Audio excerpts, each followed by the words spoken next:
Bisa dimulai nggih. Jelas ya suaranya nggih. Jelas, Oh, iya.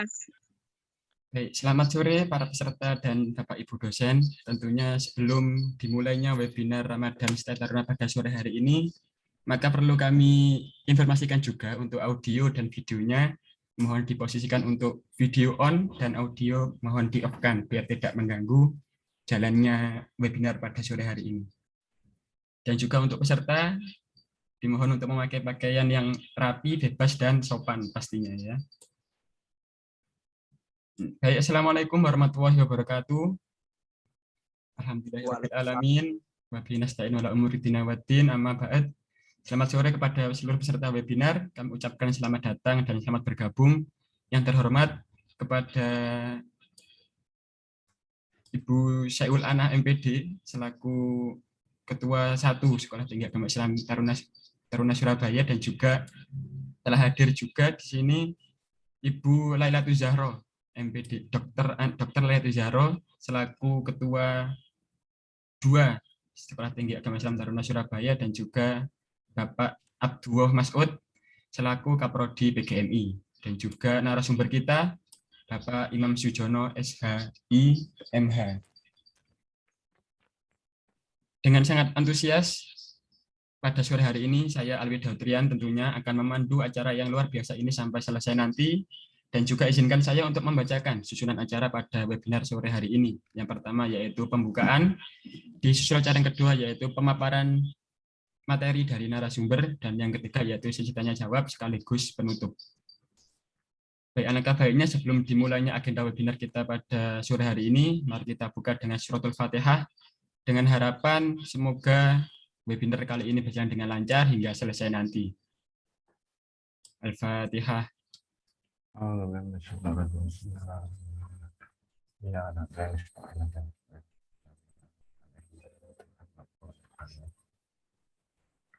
Menuju sesi kedua yaitu pemaparan materi dari narasumber, perlu diketahui yaitu kejahatan narkotika saat ini dalam level berbahaya, karena selain merusak fisik dan mental juga dapat mempengaruhi kehidupan sosial dalam bermasyarakat, berpotensi menjadi penghambat pembangunan nasional yang dapat mengancam keamanan dan kedaulatan negara. Permasalahan yang terhadapi yaitu sesuai dengan tema kita pada sore hari ini, bagaimana penegakan hukum terhadap tindak pidana penyalahgunaan narkoba di Indonesia. Langsung hadir di antara kita narasumber yang sangat kita tunggu-tunggu ya. Beliau adalah Bapak Imam Sujono SHI MH. Beliau adalah salah satu dosen hukum keluarga Islam di kampus Taruna Surabaya, dan beliau juga menjabat sebagai Ketua LP2M di kampus Taruna Surabaya dan juga berprofesi sebagai advokat hukum. Tentunya kita sudah tidak sabar menanti pemaparan materi dari beliau. Untuk itu para peserta dan Bapak Ibu dosen, mari kita dengarkan pemaparan materi dari beliau, Bapak Imam Sujono SHI MH. Kepada beliau kami persilahkan. Terima kasih. Assalamualaikum warahmatullahi wabarakatuh. Waalaikumsalam.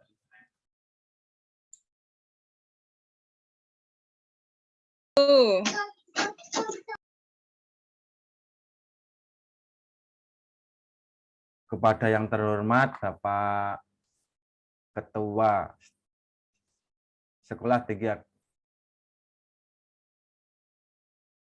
kepada yang terhormat Bapak Ketua STAI Taruna beserta para unsur pimpinan lainnya, langsung saja karena waktunya terbatas, kita langsung menuju ke materi, yaitu penegakan hukum tindak pidana penyalahgunaan narkotika golongan 1.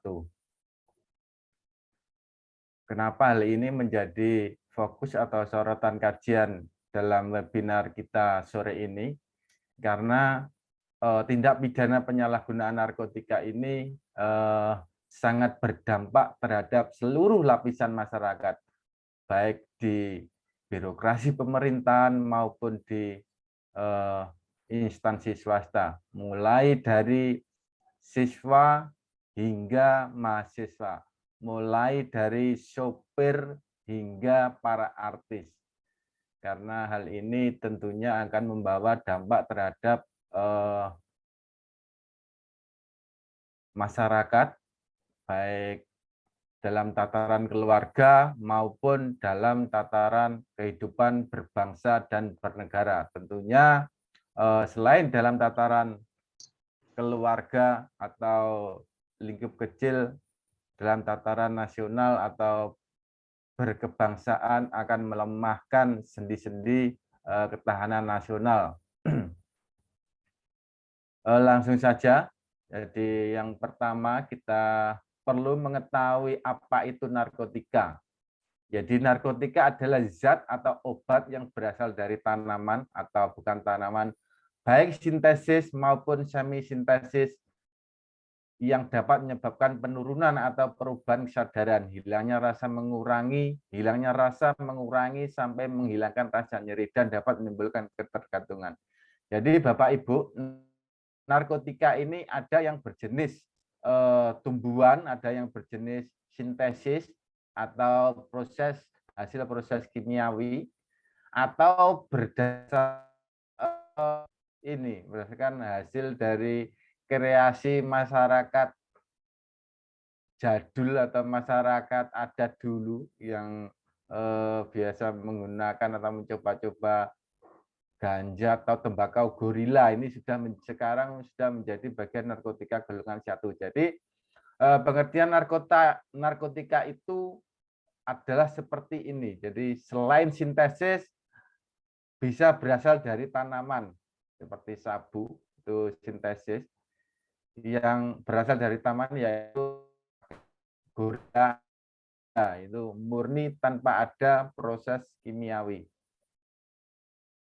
Jadi kita pahami, jadi semua unsur narkotika ini bisa mengurangi kesadaran atau menghilangkan rasa nyeri. Dan yang terpenting, unsur narkotika ini menimbulkan suatu ketergantungan.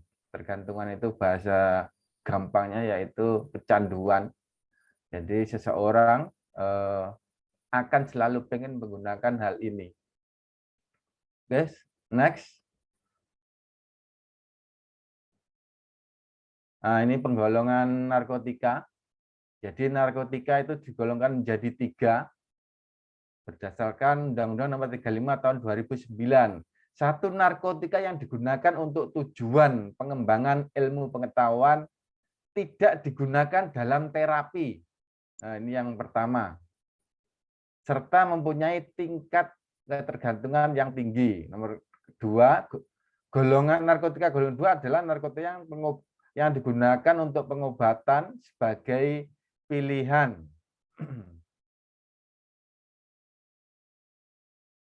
Terakhir, dan dapat digunakan dalam terapi atau tujuan pengembangan ilmu pengetahuan serta mempunyai potensi tinggi mengakibatkan ketergantungan. Yang ketiga, sama dengan nomor 2, akan tetapi mempunyai potensi ringan mengakibatkan ketergantungan. Jadi secara gampang, jadi jenis-jenis narkotika ini kalau golongan 1 itu hanya digunakan untuk pengembangan ilmu pengetahuan dan tidak digunakan untuk terapi. Jadi tidak ada unsur untuk konsumsi. Jadi untuk penelitian atau pengembangan ilmu pengetahuan. Yang kedua ini yang biasa digunakan oleh para penyalahguna. Yang ketiga, narkotika golongan 2 adalah narkotika yang berkhasiat pengobatan, digunakan sebagai pilihan terakhir dan dapat digunakan dalam terapi atau untuk tujuan pengembangan ilmu pengetahuan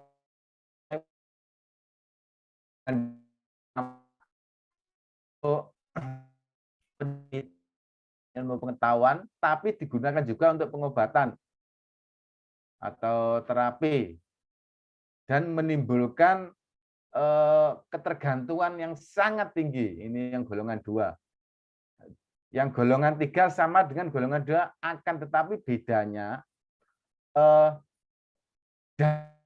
dampak ketergantungannya ringan, tidak seperti golongan nomor 2. Nomor 1, nomor 2, nomor 3 itu yang membedakan sebenarnya adalah fungsi dan sifatnya. Kalau golongan 1 yang jelas tidak dipakai untuk terapi atau pengobatan. Yang golongan 2 berkhasiat untuk pengobatan, tapi menimbulkan dampak ketergantungan yang tinggi. Yang nomor golongan ketiga yaitu sama untuk pengobatan juga, tapi menimbulkan dampak ketergantungan yang rendah, itu bedanya.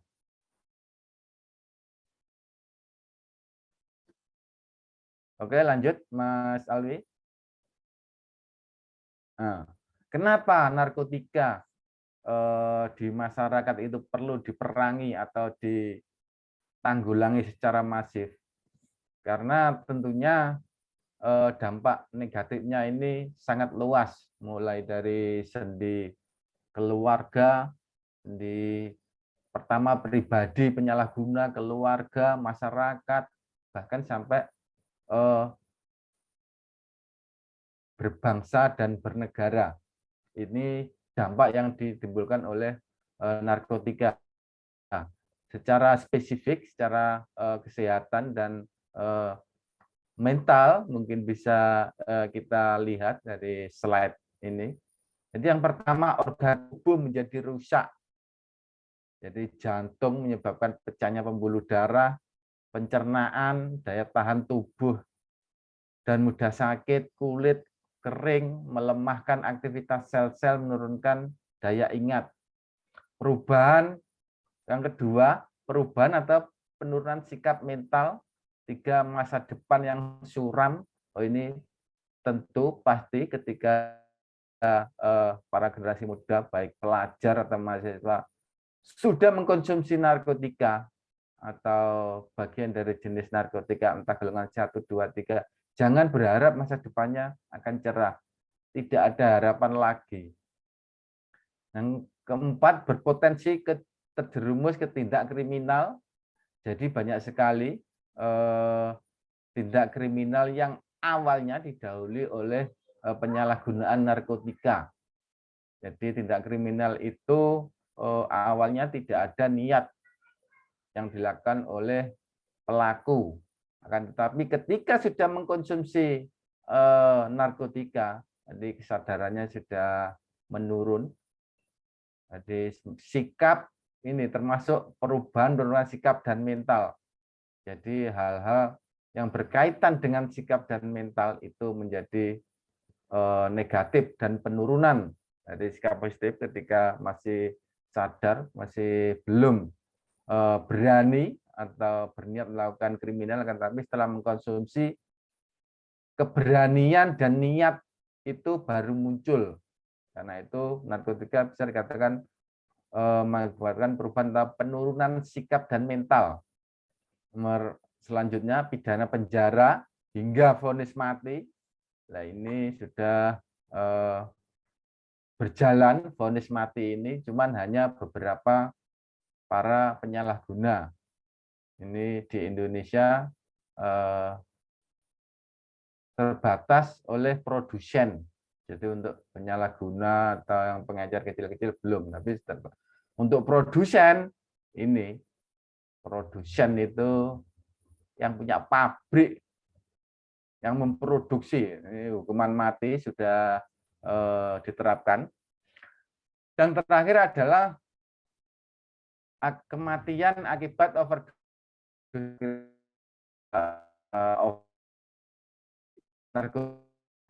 obat-obatan atau menyebabkan kematian.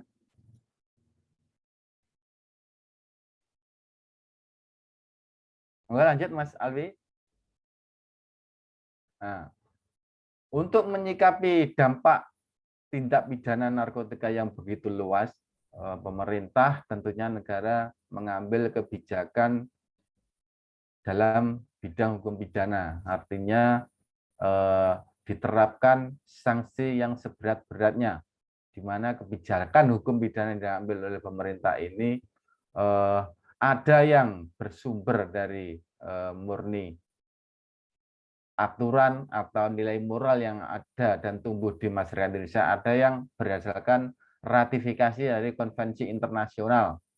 Jadi untuk kebijakan hukum penanganan penyalahgunaan narkotika, yaitu dasar hukumnya ini. Yang pertama, Undang-Undang Republik Indonesia Nomor 8 Tahun 81 tentang KUHP, yaitu Kitab Undang-Undang Hukum Acara Pidana. Jadi KUHP itu mengatur tata cara menjatuhkan sanksi pidana terhadap pelaku, mulai dari tingkat penyelidikan, penyidikan, penuntutan, persidangan, bahkan sampai pelaksanaan sanksi kurungan atau penjara di lapas. Jadi semua diatur dalam KUHP. Jadi semua penegak hukum, baik advokat, polisi, jaksa, hakim, ataupun petugas lapas, dalam hal ini Kemenkumham, harus tunduk dan patuh terhadap Undang-Undang Nomor 8 ini, karena sifatnya ini mengikat semua pihak. Yang kedua, Undang-Undang Republik Indonesia Nomor 7 Tahun 1997 tentang pengesahan United Nations Convention Against Illicit Traffic in Narcotic, Drug, and Psychotropic Substance. Jadi ini adalah ratifikasi dari Konvensi PBB tentang pemberantasan peredaran gelap narkotika dan psikotropika. Jadi perlu diingat bapak-bapak atau ibu-ibu bahwa dunia itu selain Indonesia juga menerapkan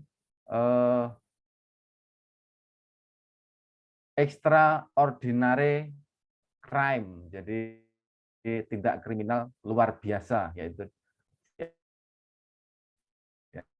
narkotika tidak 4, yaitu korupsi, narkotika, trafficking, kejahatan terhadap anak. Jadi semua dunia, negara-negara memerangi itu.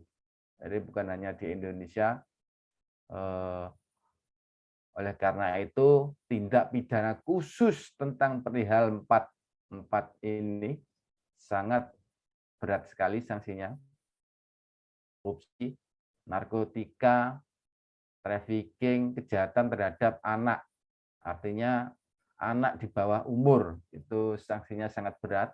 Dan yang terakhir dasar hukumnya yaitu Undang-Undang Republik Indonesia Nomor 35 Tahun 2009 tentang narkotika sebagai pengganti Undang-Undang Republik Indonesia Nomor 22 Tahun 1997. Nah, konvensi PBB yang diratifikasi menjadi undang-undang ini sekarang sudah dirubah oleh Undang-Undang 35 tahun 2009 tentang narkotika. Jadi sampai sekarang undang-undang yang diterapkan di pengadilan ya ini.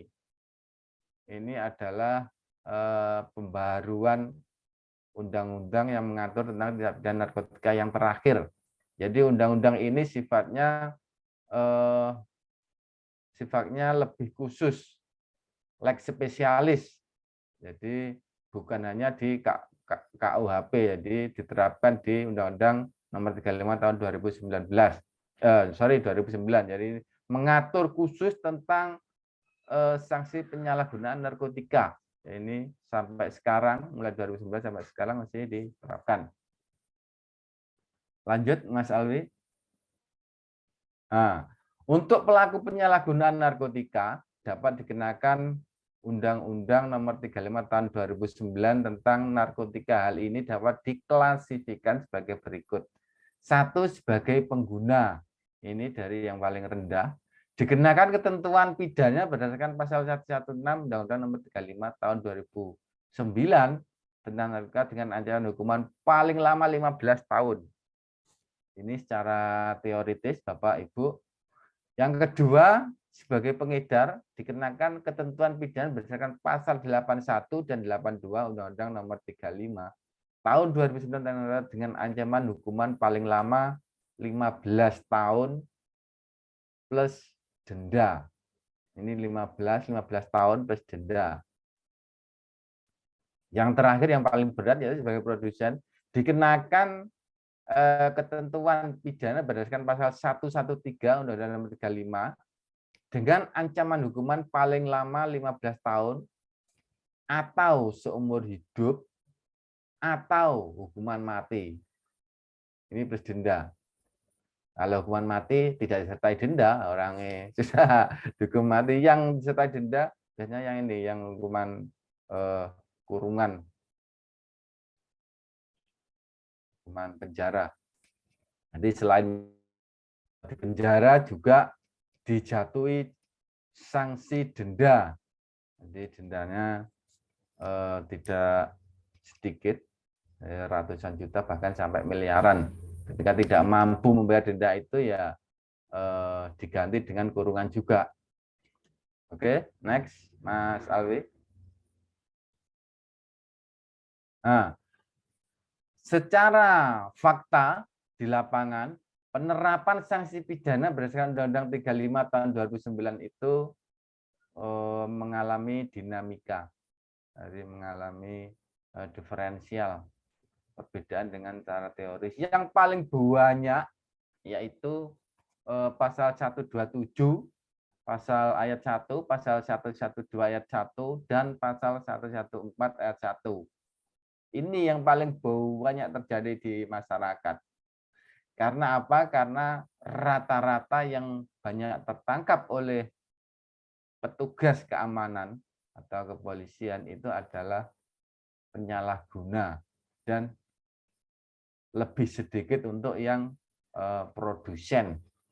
Jadi ibaratnya 1000 dari penyalahguna, termasuk pengguna untuk diri sendiri atau membeli atau ini, mungkin setelah 1000 orang baru tertangkap satu bandar atau produsennya. Ini yang menjadi fakta di lapangan. Jadi pasal 123 ayat 1 itu setiap penyalahguna narkotika golongan 1 bagi diri sendiri dipidana paling lama 4 tahun. Jadi untuk penyalahguna untuk diri sendiri ini sanksinya paling lama 2 tahun. Yang golongan 1. Golongan 2 paling lama 2 tahun. Golongan 3 makin lama paling lama 1 tahun. Jadi ada perbedaan. Untuk golongan 1, narkotika golongan 1 ini sanksinya paling berat di antara golongan yang lain. Terus pasal 112 ayat 1, setiap orang yang tanpa hak atau melawan hukum memiliki, menyimpan, menguasai, atau menyediakan narkotika golongan 1, bukan tanaman, dipidana dengan pidana penjara paling singkat 4 tahun dan paling lama 12 tahun, dan dipidana denda paling sedikit 800 juta dan paling banyak 8 miliar rupiah. Lah ini dendanya.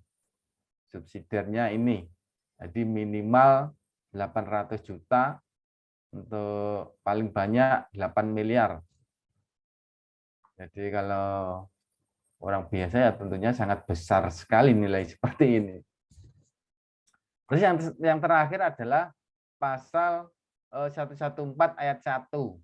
Setiap orang yang tanpa hak atau melawan hukum menawarkan untuk dijual, menjual, membeli, menerima, menjadi perantara dalam jual beli, menukar atau menyerahkan narkotika golongan 1, dipidana dengan pidana penjara seumur hidup atau pidana penjara paling singkat 5 tahun dan paling lama 20 tahun. Dan pidana denda, jadi denda ini selalu mengikuti, paling sedikit adalah 1 miliar dan paling banyak 10 miliar. Nah ini Bapak-bapak, Ibu-ibu. Jadi sanksi pidana ini sangat berat untuk para penyalahgunanya. Jadi Bapak-bapak, Ibu-ibu harus turut mengawasi anggota keluarga kita. Kalau kita sudah punya anak-anak kita, kalau punya saudara-saudara, ya saudara-saudara kita, termasuk masyarakat sekitar. Karena apa? Yang jelas karena dampak dari penyalahgunaan narkotika ini sangat besar sekali. Bukan hanya terhadap diri individu para penyalahgunanya, tapi juga termasuk kepada masyarakat. Dalam kaitan kita bersosial, banyak sekali dampak tindakan kriminal yang dilakukan yang diawali dari penyalahgunaan narkotika. Awalnya biasanya asale wonge sopan wedi, masyarakat yang baik ketika sudah mengkonsumsi narkotika menjadi hilang, separuh akalnya sudah hilang, tidak punya malu, tidak punya rasa takut terhadap aturan. Nah, ini Bapak Ibu. Jadi urgensi ini penting sekali untuk kita terapkan dalam kehidupan bermasyarakat. Karena apa? Karena para penyalahguna ini sebenarnya sebagian dari mereka hanyalah korban. Hanyalah korban dari pergaulan sosial. Bisa korban dari kelompok sosial yang mereka ikuti, dan bahkan awalnya bisa sebagai korban dari pergaulan mereka. Dan ini yang sangat rentan adalah di pihak remaja, para pemuda ini yang menjadi paling berbahaya dalam kerentanan ini, karena jiwa muda itu biasanya agak gelior, selalu pengen satu hal yang baru dan ingin melakukan hal-hal yang belum pernah dilakukan tanpa mempertimbangkan risiko. Pada tahap atau tataran yang lebih besar, ini bisa melemahkan sistem ketahanan nasional kita, Bapak Ibu. Jadi narkotika ini apabila mempunyai korban yang luas di suatu negeri, maka bisa melemahkan ketahanan nasional di suatu negara. Sehingga pihak asing untuk memasukkan sesuatu bisa lebih mudah. Baik itu dalam tataran militer, dalam tataran obat-obatan terlarang, atau dalam tataran pelanggaran HAM atau pelanggaran aturan-aturan internasional yang lain. Jadi bisa melemahkan narkotika ini, bisa melemahkan ketahanan suatu negara. Itu saya kemarin atau dulu pernah mengikuti webinar ini, dan itu dipaparkan oleh anggota Badan Intelijen Negara. Jadi negara juga turut campur tangan dalam hal ini. Makanya untuk sanksi narkotika ini, kebijakan hukumnya dilakukan atau diterapkan sanksi yang berat-beratnya. Tetapi di lapangan sampai saat ini masih banyak pelaku atau penyalahguna dari narkotika.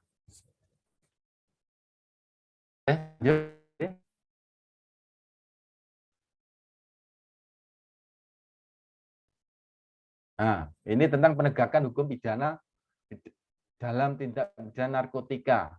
Penegakan hukum dengan mempunyai sasaran agar orang taat kepada hukum. Ketaatan masyarakat terhadap hukum disebutkan 3 hal, yaitu 1, takut berbuat dosa. 2, takut karena kekuasaan dari pihak penguasa. Ini maksudnya gampangnya takut di penjara. 3, karena takut atau malu berbuat jahat. Nah, ini bapak-bapak, ibu-ibu, masyarakat itu takut terhadap aturan hukum itu 3 hal ini yang menjadi dasar. Yang pertama, takut berbuat dosa, ini yang paling tinggi Bapak Ibu. Jadi, tapi persentasenya juga lebih kecil. Karena takut berbuat dosa ini urusannya sama Tuhan. Dan ini hanya dilakukan orang-orang yang benar-benar patuh kepada Tuhan. Artinya orang-orang yang bertakwa. Yang kedua, takut karena kekuasaan dari pihak penguasa berkaitan dengan sifat hukum yang bersifat imperatif. Kasarnya takut dipenjara. Lah ini yang menjadi propaganda dasar dari kebijakan hukum yang dilakukan oleh pemerintah atau negara. Jadi diharapkan dengan sanksi yang berat, maka masyarakat menjadi takut dan tidak melakukan penyalahgunaan terhadap narkotika. Ini yang sekarang bukan sekarang lagi, sebenarnya sudah sejak dulu digalakkan. Yang ketiga yaitu takut karena malu berbuat jahat. Nah, ini biasanya dari orang-orang sosial tertentu yang menjaga image kelompoknya. Misalnya dari golongan pejabat atau apa, mereka malu apabila nama atau reputasi diri atau keluarganya buruk atau dinilai positif oleh masyarakat. Ini ada juga yang seperti ini. Akan tetapi yang paling banyak, yang paling besar terjadi di lapangan adalah takut karena kekuasaan dari pihak penguasa berkaitan dengan sifat hukum yang bersifat imperatif. Imperatif itu sifatnya memaksa. Jadi tidak ada toleransi lagi. Berbeda dengan sifat yang masih efektif atau mencegah, ini mengobati. Jadi para pelaku atau penyalahguna itu ya harus ditindak, itu kebijakan hukum. Jadi 3 hal ini yang paling bagus adalah pada urutan nomor 1 yang digalakkan oleh negara atau pemerintah nomor 2, dan ini saya kira yang paling dominan atau mempunyai dampak yang luas. Karena kalau mengandalkan takut berbuat dosa, iya kalau manusia itu takut. Kalau tidak takut, ya kita menunggu hukuman dari Tuhan. Itu menunggu orang meninggal dulu.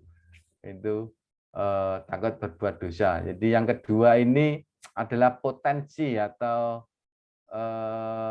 landasan kebijakan tindak pidana, sanksi tindak pidana narkotika yang diambil oleh pemerintah.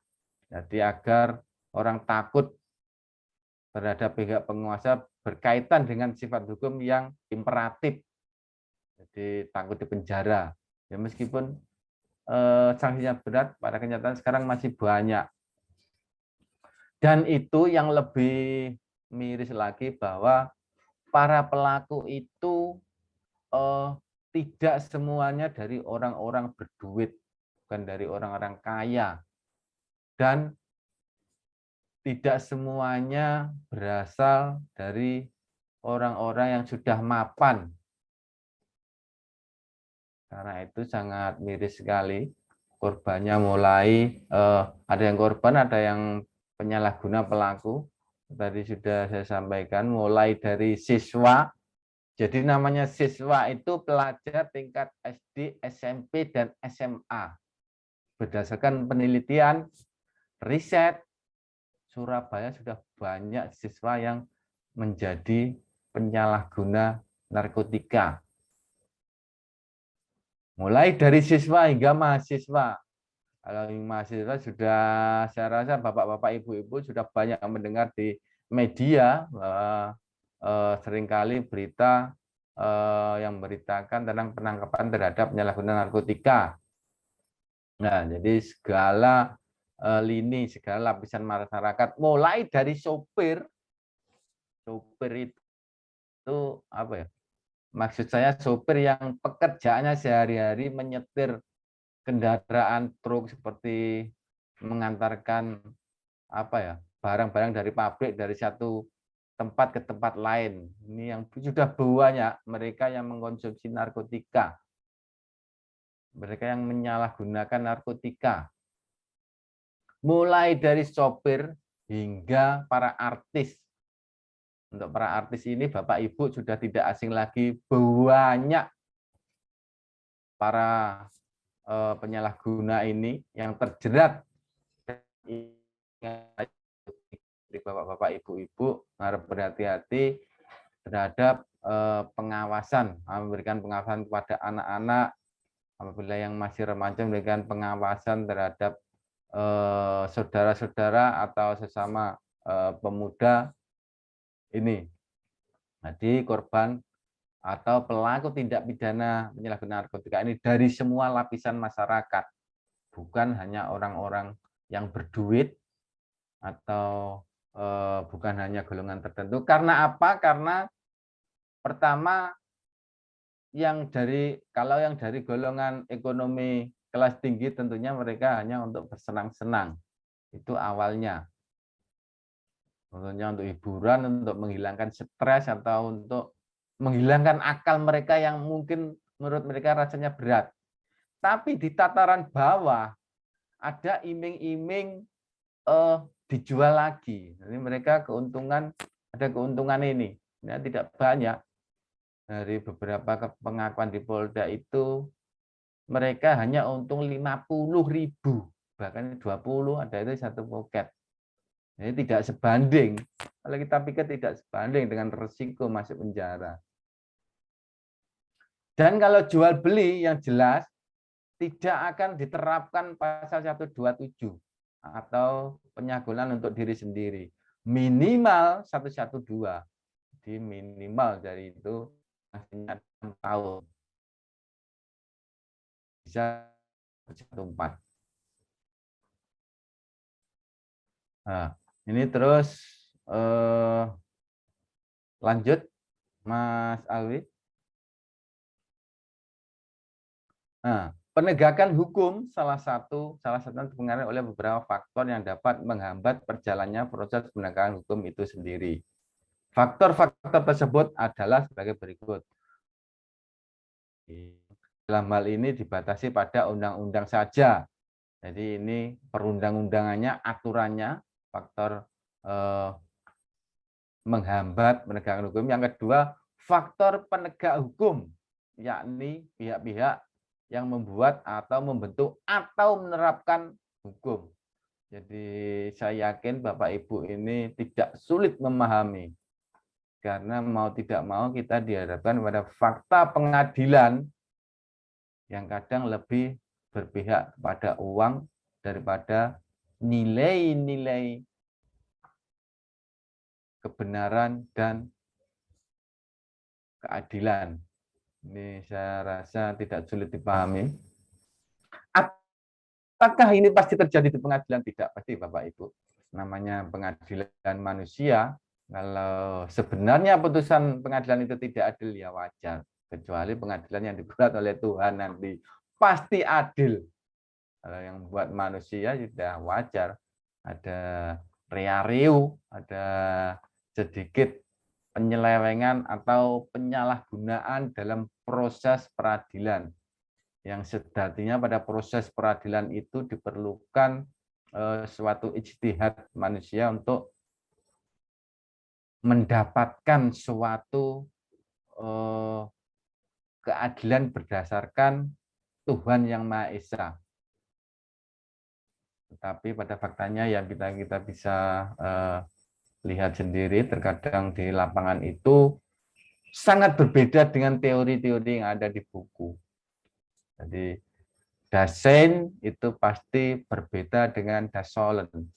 Jadi dalam hukum Dasein itu adalah yang seharusnya terjadi secara teori. Tapi kalau Dasolen itu faktanya yang terjadi. Jadi kenyataan terlepas dari teori yang terjadi begini, senyatanya.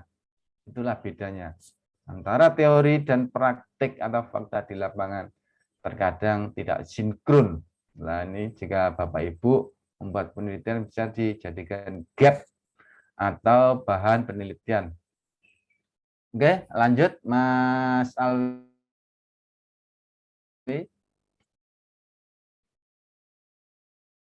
Oh, yang terakhir yaitu love yourself, say no to drug. Jadi pada akhirnya kita harus bersama-sama secara masif, secara sadar, secara terorganisasi juga melakukan pengawasan dalam rangka mencintai diri kita sendiri, dalam rangka mencintai keluarga kita, dalam rangka mencintai masyarakat kita, dan terakhir dalam mencintai tanah air, dalam berbangsa dan bernegara. Kita harus berani melakukan say no to drug, jadi tidak pernah akan melakukan hal ini atau bahkan war to drug, jadi kita nyatakan perang terhadap narkotika. Oke, mungkin selanjutnya bisa kami persilahkan Bapak Ibu apabila mempunyai pertanyaan atau pendapat atau ide-ide yang bersifat membangun dalam hal penegakan tindak penyalahgunaan narkotika ini. Bisa ditulis di chat Bapak Ibu, karena kalau di suara, di voice saja terkadang penerimaannya kurang maksimal. Jadi silakan disampaikan melalui voice. Apabila kurang jelas bisa Bapak Ibu sampaikan di kolom chat. Jadi kita lebih jelas daripada kadang suara kurang begitu jelas. Silakan Bapak Ibu. Baik, terima kasih Pak Imam Sujono. Lanjut ke sesi selanjutnya, yaitu sesi tanya jawab. Untuk rekan-rekan mahasiswa peserta, jika ada yang ingin ditanyakan, silakan untuk video dan audionya di-on-kan, kemudian menyebutkan nama, instansi dari mana, dan pertanyaannya diajukan. Atau bisa ditulis di kolom chat. Kita buka 2 pertanyaan terlebih dahulu, nanti bisa ditampung, kemudian dijawab oleh Bapak narasumber.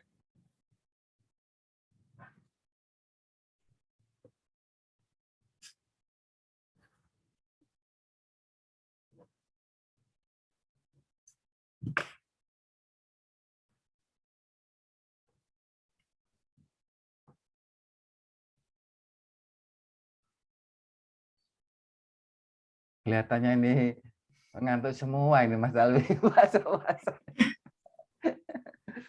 Halo, monggo teman-teman, mungkin ada yang ditanyakan. Di sini ada Mbak Dewi Masito, ada Mas Miftahur Rahman. Monggo, mungkin ada yang ditanyakan. Ini dari Bapak Iwan Kurniawan. Apakah kopi dan rokok termasuk narkoba? Waduh. Pripun niki, Pak Imam? Ya, kalau rokok itu kan ada yang tembakau gorila. Jadi tadi coba di ini Mas Alwi, yang slide yang ini, yang pertama tadi, yang ada gambar-gambar jenis-jenis narkotika. Oh iya, sebentar Pak.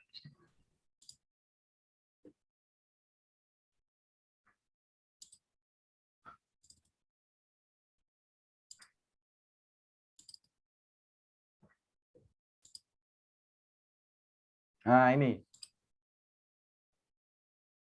Jadi bapak-bapak atau ibu, atau ini yang jelas bapak-bapak ini, hati-hati kalau merokok. Kalau rokok jadi tidak masalah, karena sudah ada produk bungkusnya dari pabrik. Nah, gila, itu apabila tidak ada di bungkusnya, Bapak, mungkin bapak-bapak atau ini Mas Iwan tidak mengenali.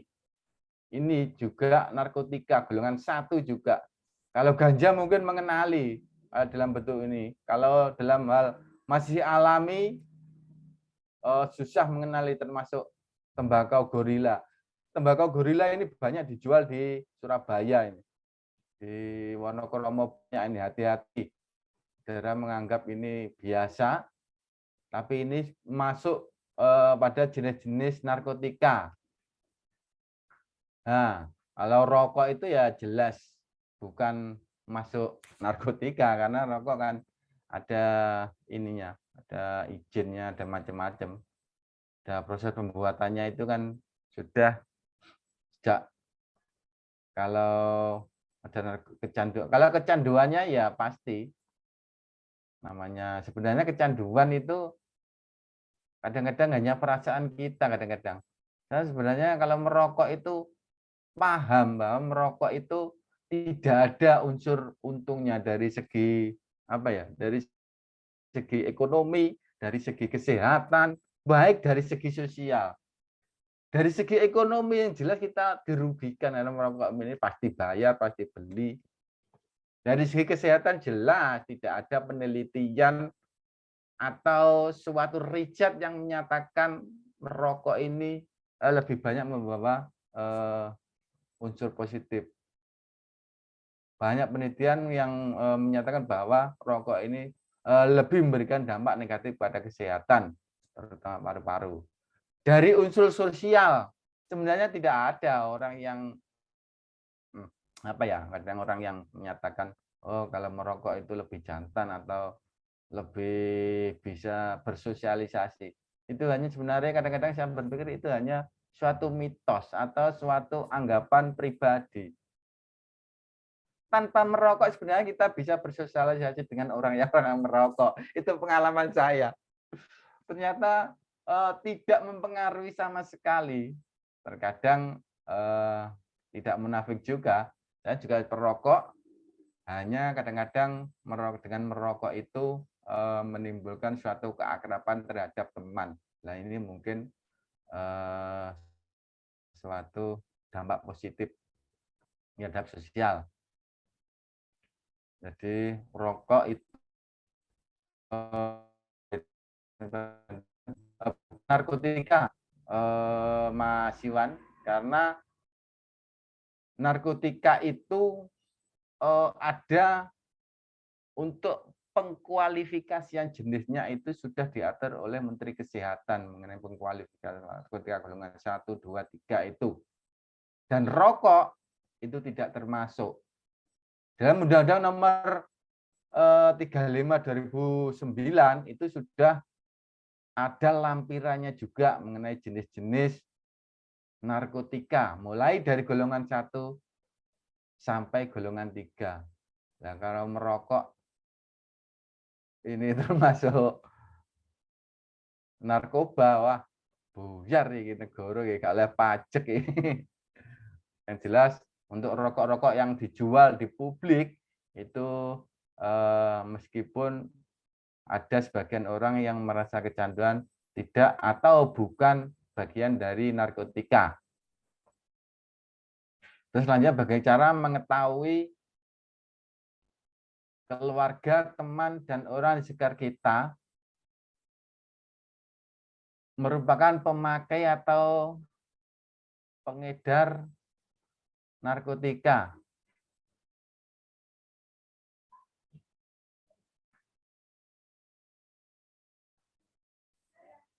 Nah, ini satu pertanyaan yang bagus sebenarnya. Pertanyaan dari Mbak Siti Nurul Fitriyah. Ini pertanyaan yang penting. Saya rasa semua Bapak-Bapak Ibu perlu memahami dari pertanyaan ini.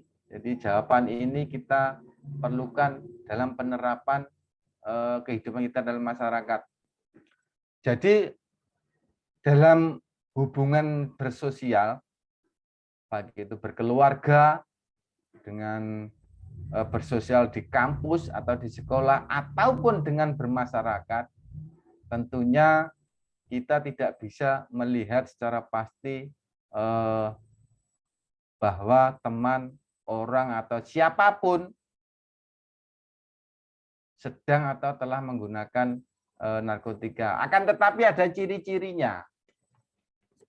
Ciri-cirinya ini bisa diketahui dari sifat-sifat fisik ataupun mental. Jelas memang susah dijelaskan dengan kata-kata ini kalau belum ketemu dengan orangnya. Yang jelas secara fisik tubuhnya tidak sehat. Jadi berbeda dengan orang normal. Dari para pengguna ini tubuhnya terasa lemas, mereka sudah ini secara fisik. Jadi sangat berbeda sekali dengan orang umum yang tidak mengkonsumsi narkoba. Jadi fisiknya mereka lemah rata-rata kayak lunglai. Jadi secara fisik dan matanya agak cekung biasanya mereka. Matanya cekung, rambutnya ini kalau rambut susah ini. Sebenarnya rambutnya mereka kalau di lab Polri itu rata-rata polisi. Saya tahu ini karena saya seringkali mendampingi penyidikan. Polisi itu tanpa mengetes sebenarnya bisa dari melihat dari rambut pengguna ini. Sifatnya bagaimana kalau saya tidak bisa, tapi kalau mereka yang polisi biasa menangkap sudah bisa melihat dari rambutnya, terasa kaku-kaku agak gimana gitu. Saya sendiri juga kurang paham. Secara fisik ada bisa dikenali. Dari fisik mata, rambut, dan fisik kesehatan itu jelas mereka tampak seperti orang yang tidak bersemangat, fisiknya kayak lemah. Jadi berbeda dengan misalnya berbeda dengan Pak Slamet yang selalu siap tidak pernah mengkonsumsi narkotika. Beda itu. Mereka sepertinya bukan sepertinya rata-rata fisiknya terlihat letih kayak lesu kayak orang habis bekerja, padahal mereka tidak habis bekerja, itu fisiknya lemah, matanya agak cekung, rambutnya ini agak apa ya istilahnya, agak kaku-kaku, tapi bukan kaku seperti dikasih minyak jeli, kaku-kaku agak apa ya istilahnya, agak nyerodok. Nah, ada khas tersendiri sebenarnya, dan itu bisa diketahui oleh para polisi yang menjadi penyidik bagian narkotika. Itu secara fisik. Secara mental, rata-rata mereka mempunyai mental yang tidak stabil. Kadang-kadang mudah marah, kadang-kadang mudah tersinggung, atau fluktuasi emosionalnya sangat tinggi, kadang tinggi, kadang rendah, biasanya kadang ngamuk-ngamuk, kadang ini dari faktor dari segi emosional. Ini dari psikis, rata-rata mereka mempunyai kualitas mental yang rendah. Maksud saya adalah tentang sifat yang sifat spiritual atau semangat. Jadi mereka tidak ada semangat yang menggebu-gebu atau semangat yang kuat untuk meraih atau bekerja keras dalam rangka memperjuangkan atau menggapai harapan, tidak ada. Jadi mereka secara psikis itu sudah apa ya, tidak ada semangat untuk hidup, maunya ya mengkonsumsi ini terus. Jadi dari fisik yang tampak itu mereka sudah menampakkan bahwa mereka pecandu. Yang kedua dari sikap mental. Sikap mental atau emosional itu mereka fluktuasinya tinggi, kadang-kadang cepat marah, kadang-kadang cepat tersinggung. Jadi mudah sekali perubahan emosional mereka. Dan dari sportivitas atau semangat kerja keras atau meraih sesuatu atau memperjuangkan sesuatu, mereka lemah, sudah tidak ada semangat untuk mencapai atau mendapatkan sesuatu yang lebih baik atau suatu impian mereka sudah tidak ada. Karena itu tadi di depan saya sampaikan bahwa pemuda atau anak-anak yang sudah terkontaminasi dengan ini, jika tidak ditangani dengan benar, sudah masa depannya pasti suram, insya Allah. Dari segi sekolah, mereka semangatnya tidak ada dan pasti nilainya buruk. Dari segi pekerjaan, bagi yang sudah bekerja, pasti di PHK lama-lama ketahuan, dipecat. Karena apa? Karena perusahaan tidak mau mengerjakan orang-orang yang seperti ini. Dan pada gilirannya nanti perusahaan akan malah dirugikan. Dari sisi pergaulan yang bersinggungan dengan institusi negeri, itu akan membahayakan institusi juga. Dari banyak para pelaku yang dari polisi, dari itu sebenarnya mereka juga awalnya mereka tidak melakukan itu, awalnya juga polisi biasa, karena berhubung kesehariannya melakukan itu, bersentuhan dengan itu, lama-lama mereka juga mengkonsumsi. Ada yang ketahuan, ada yang tidak ketahuan. Yang ketahuan ya diproses hukum, hanya tidak tampak di dalam masyarakat. Jelas mereka dikasih sanksi berat, bisa penjara, bisa penurunan pangkat, dan bisa penundaan kenaikan pangkat. Sebenarnya ada banyak. Hanya kadang-kadang yang terekspos di media itu yang orang yang pangkatnya tinggi. Yang pangkat rendah pun juga ada polisi yang mengkonsumsi narkotika atau bahkan bisa membantu jual beli juga ada. Tapi hal ini tidak terekspos di media. Terusnya 1-2 yang bersifat besar. Jadi itu ciri-ciri para penyalahguna narkotika. Jadi bapak-bapak atau ibu atau adik-adik bisa lebih berhati-hati terhadap anggota keluarga, teman-teman, ataupun kelompok sosial tertentu yang sedang adik-adik atau teman-teman ada di dalamnya. Minimal adik-adik paham mengenali hal ini. Jadi tidak sampai nantinya menjadi korban atau menjadi penyalahguna akibat iming-iming atau bujuk rayu dari narkotika. Mungkin ada hal lain? Ini ada pertanyaan selanjutnya, Pak Imam. Dari Di mana? Mbak Rika Sukiswantari. Bagaimana cara memberantas narkoba? Ini pertanyaan juga sangat penting, Pak. Di Mengingat mana? di Berapa ya? room chat, Pak. Di room chat. Nggih. Memberantas narkoba, ya seperti yang saya sampaikan tadi. Kita perlu suatu aktivitas yang terencana dan masif. Iya, tanggung jawab itu sebenarnya menjadi beban negara. Akan tetapi tidak hanya negara sebenarnya yang punya tanggung jawab secara moral. Karena kalau hanya negara atau pemerintah sendiri sangat berat. Kita sebagai masyarakat perlu bertindak aktif dan ikut membantu program pemerintah untuk memberantas narkoba. Ya, caranya ya mungkin dengan menginformasikan ini yang tataran bersifat imperatif atau bersifat kuratif, suatu tindakan dilakukan setelah ada penyalahgunaan itu ya melaporkan, minimal memberikan info kepada pihak yang berwajib. Misalnya dodolan sabu lah itu, ya mau tidak mau disampaikan, akan tetapi ke pihak berwajib, akan tetapi dengan menjaga sistem keamanan. Karena mau tidak mau ini juga terkadang membawa dampak terhadap keamanan pelapor, terutama dalam hal yang transaksi besar.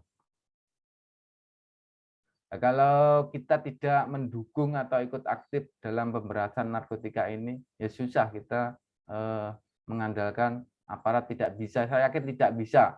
Karena yang lebih tahu detail dari kehidupan masyarakat secara keluarga atau personal itu ya anggota masyarakat yang dekat-dekat. Tidak mungkin polisi, BNN bisa mengawasi orang-orang itu 24 jam. Tidak bisa. Yang lebih tahu, yang lebih cepat itu ya tetangga, ya saudara, ya teman, ya ini. Artinya secara sosial orang-orang yang di samping orang yang lain itu lebih mempunyai akurasi dan kecepatan dalam mendeteksi apabila ada penyalahgunaan narkotika. Untuk pemberantasannya, ya sudah, pemberantasan sudah dilakukan oleh negara, baik itu pembakaran ladang-ladang ganja atau apapun yang banyak diekspos di televisi, termasuk dalam kebijakan hukum tindak pidana menjatuhkan sanksi yang berat,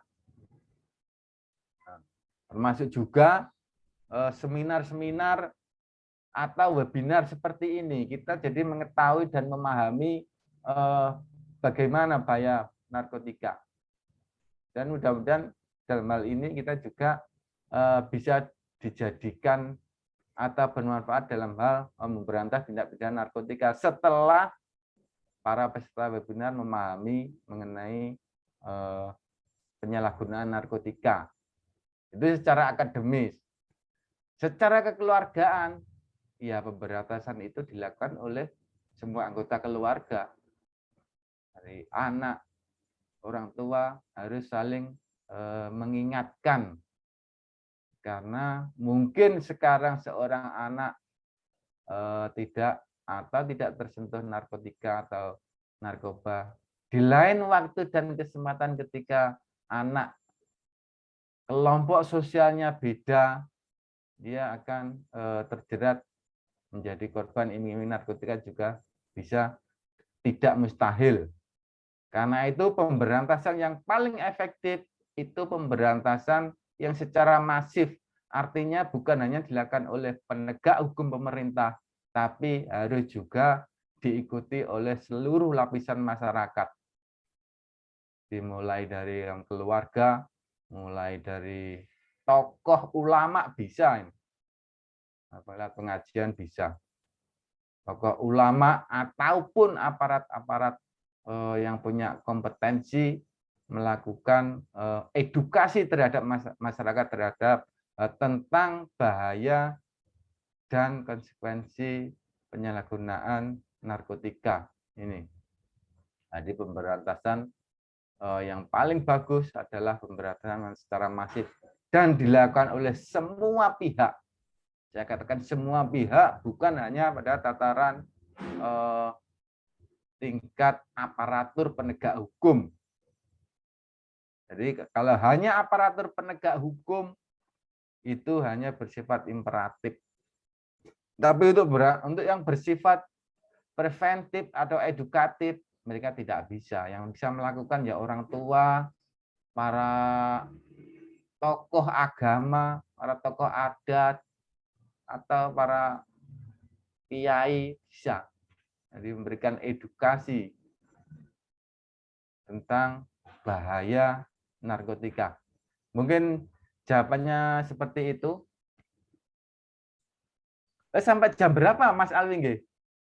Ini tinggal satu pertanyaan lagi, Pak, terakhir. Oh, oke nggih. Ya, ini siap. Ada pertanyaan dari Bapak Iwan, dari Pak Slamet Raharjo.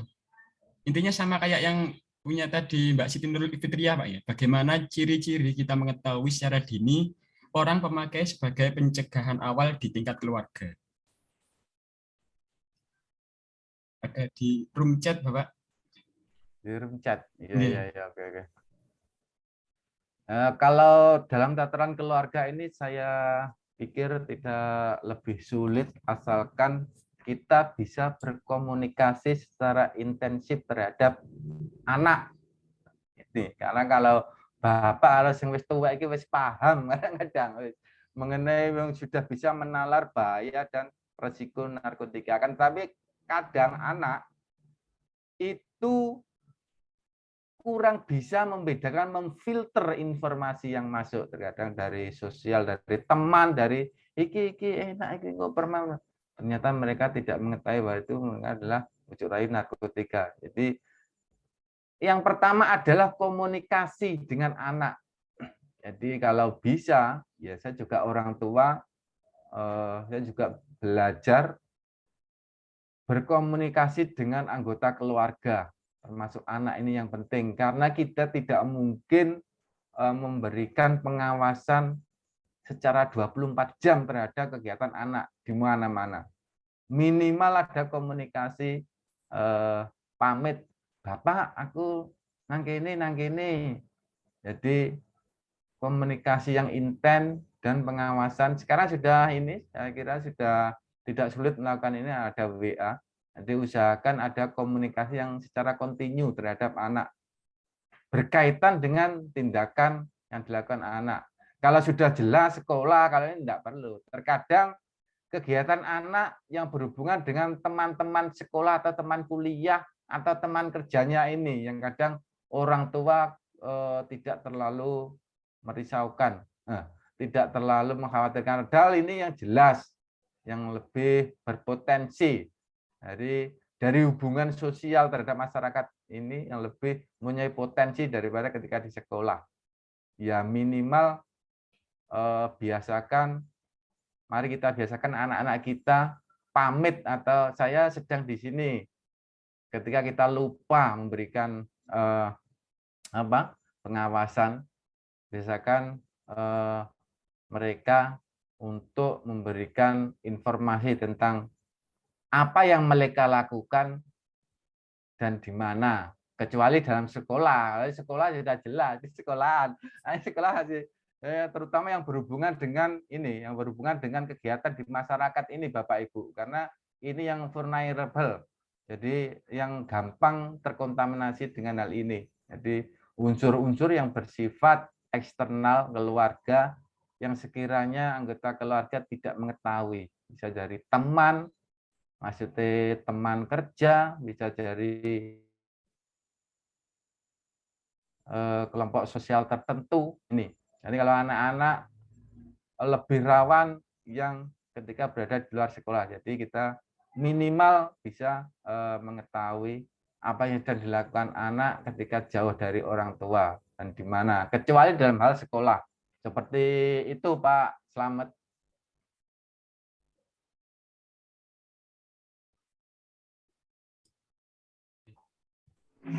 Siap, terima kasih Pak Imam atas penjelasan.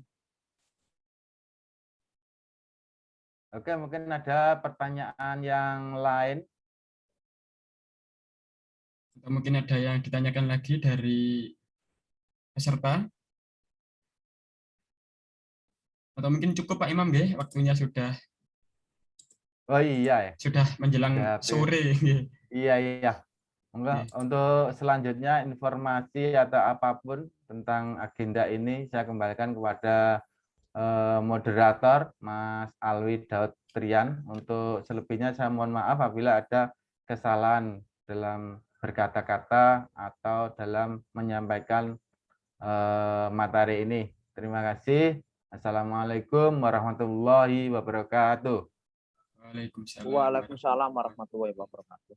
Baik, terima kasih kepada Bapak narasumber yang telah berbagi ilmu yang luar biasa terkait penegakan hukum terhadap tindak pidana kejahatan penyalahgunaan narkotika. Tadi sudah banyak materi yang disampaikan oleh beliau, termasuk tentang pengertian narkotika, kemudian dampak negatif penyalahgunaan narkotika, kemudian kebijakan hukum pidana, serta penerapan sanksi pidana Undang-Undang 35 tahun 2009. Dan juga terima kasih kepada para audiens yang sangat antusias, yang menyimak dan bertanya, sehingga bisa memeriahkan agenda webinar kita pada sore hari ini. Sebelum kami tutup, saya mohon kepada Bapak narasumber untuk memberikan closing statement atau sedikit tentang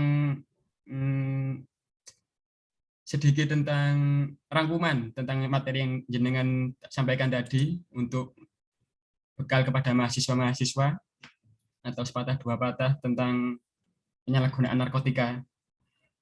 Monggo Pak Imam. Terima kasih Mas Alwi. Pada akhirnya kita sebagai anggota keluarga, kita sebagai anggota masyarakat, dan kita sebagai warga negara yang punya bangsa Indonesia. Jadi kita harus bersikap berani untuk menyatakan tidak atau berani untuk melakukan perang terhadap narkotika. Kita harus berani dan siap melakukan hal ini secara masif. Karena apa? Karena itu adalah hal yang sangat mengancam kehidupan pribadi semua orang. Bahkan ancaman terhadap kehidupan berbangsa dan bernegara. Hanya itu kita harus berani menyatakan say no to drug. We stay to war with drug. Jadi kita nyatakan perang terhadap narkotika. Ketika adik-adik ingin menggapai mimpi, adik-adik mahasiswa ingin meraih harapan, harus berani menyatakan ini. Say no to drug. Oke, terima kasih Mas Alwi. Terima kasih Bapak Imam Sujono. Semoga apa yang disampaikan beliau bisa memberikan manfaat kepada kita semua. Kemudian sekian dari saya sebagai moderator. Saya sebagai penutup, saya Alwi Dautrian. Terima kasih. Wassalamualaikum warahmatullahi wabarakatuh. Waalaikumsalam warahmatullahi wabarakatuh. Foto bersama, Dek. Waalaikumsalam warahmatullahi wabarakatuh. Ya. Monggo foto bersama, Dek, dibantu yang pegang laptop mungkin. Ini laptop saya nggak bisa buat mutu. Loh? Lah saya juga pakai handphone. Atau itu Mbak Dari yang pakai laptop berarti. Mbak Rika Sukiswantari mungkin pakai laptop, bisa dibantu. Ya, kasih kode kalau mau. Dihitung dulu Mbak mungkin, biar bisa videonya bisa di-on-kan semua.